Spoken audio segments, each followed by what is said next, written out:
And then they got, one person, she was getting food stamps, and she was getting food stamps because the job that she was at, she was working like 3 days a week because she wanted to spend time with her kids at home. And she was like, I don't want to work full time because then I won't be able to, hang out with my kids.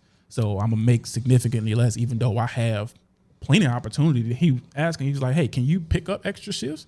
And he was like, yeah, they always ask me to pick up extra shifts. And if I ever, willing to, get a little bit behind, then I'll just pick up an extra shift to, cover whatever I missed.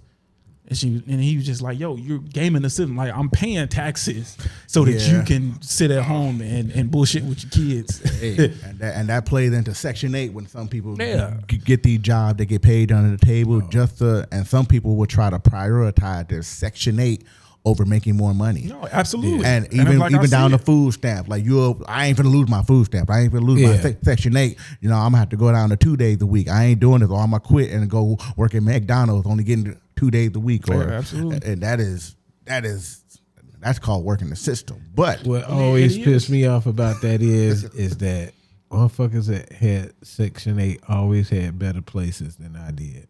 I'm like, how are you living on Lakeshore Drive on the 23rd floor in Section 8 overlooking the lake? Because they got certain apartments that's blocked off for that. Like, I think them buildings, they have to have a certain amount of units 30%, that's dedicated for Section 8. So it's like somebody gonna be in it. Yeah. Which I'm like, I can't. I was hating in my early years. Yeah, I'm like, I was just straight hating. I can't be too mad at it just because I was like, I work 6 days a week and I gotta go back to the hundreds. This is horrible. Yeah, it's definitely for people that definitely need it. That's what it came out for with the Great Society program that came out with President LBJ. When all those programs came out, like even down to the women used to have the coins that go into the buses and the transfer. You take the transfer, you put it in there, and then I get 2 more rides after this when I go downtown. Like I can Except use on Sundays. They had the super transfer on Sundays. You could ride all day. Oh, man, do you remember the 7-day bus pass and the 30-day bus pass? Oh yeah.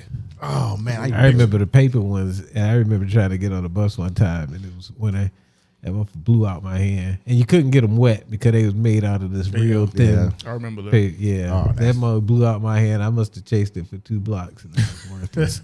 Or you used to have that 30-day bus pass. Then your friend's like, "Hey, like you gonna be off for the next 2 days? Can I borrow your pass? Like $5?" Like, right. Oh man, them days are long gone. Oh yeah. This generation they still don't know. got them on the little digital cards. How much are they though? It's still the same. I think it's $20 for the 7-day. Oh man, I got a car now for the 1 day. I got a car. What we went through back then on that CTA. With the CTA now, oh man.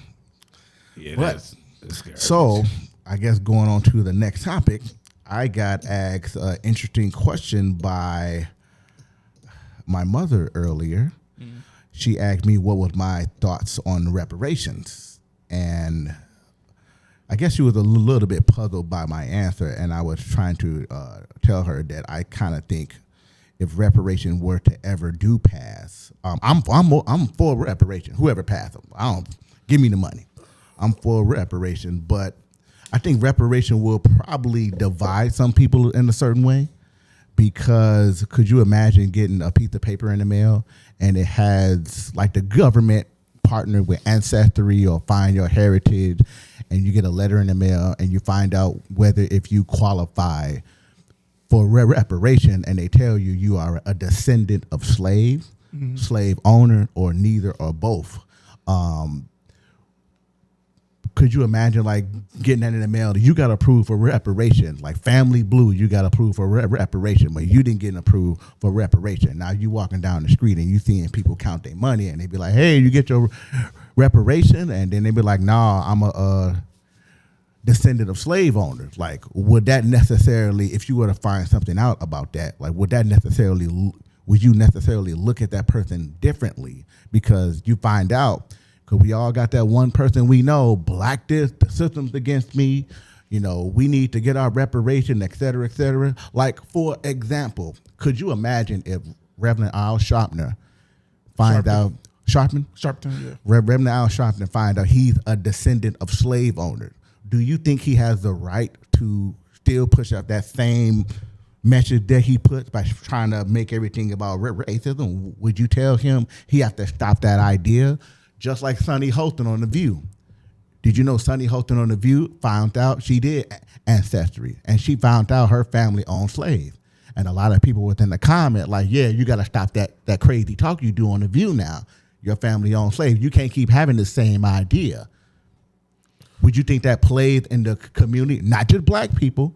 Because, a lot of people do think that black people were only slaves. It was that's how business was done back then. I'm not trying to dumb down slavery in any way, shape, or form, but there are some black people that were slaves, got freed, and then became slave owners themselves. Yep. Mm-hmm. Do their generation or their families technically they were still descendants of slaves too. they're still descending the same. But would you look at someone different and be like, hey, you can't talk that same idea no more. Your family owned slave, because they always throw in your face, the system this, the system that. But do you think it would divide people more? So I feel like you're asking two separate questions. Yeah, Which one do you want? Yeah.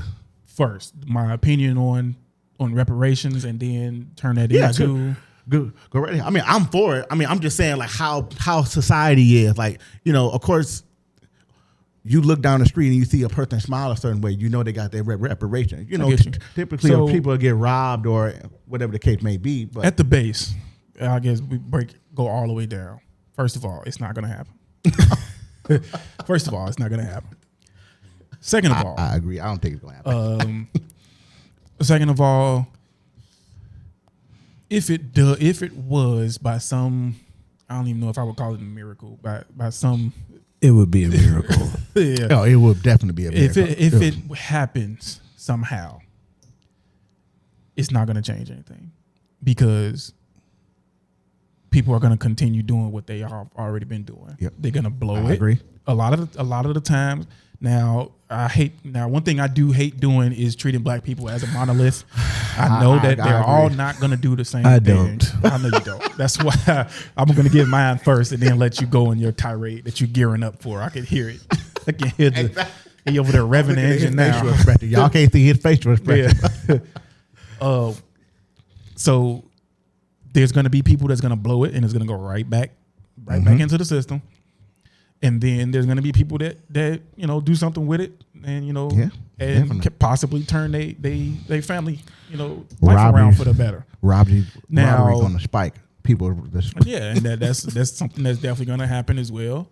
But on the idea of reparations, I don't think anybody who is alive today has done or been through anything comparable to what the slaves have been through, and the couple generations after, what they had to do, to get some semblance of equal rights.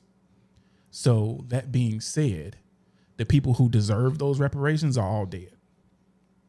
Now, if they were still alive, that would be I think I would feel differently. Those people would be the ones that deserve those reparations. Now,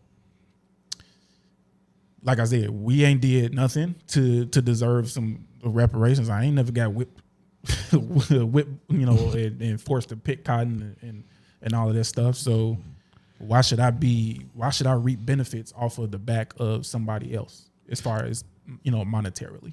But people in the comments watching this video right now, they're gonna be like, "No," they're gonna be saying, I understand that there are things that have trickled down to us. Like I had came across this epigenetics thing, and I in looking into that, I have found that trauma can be passed down genetically.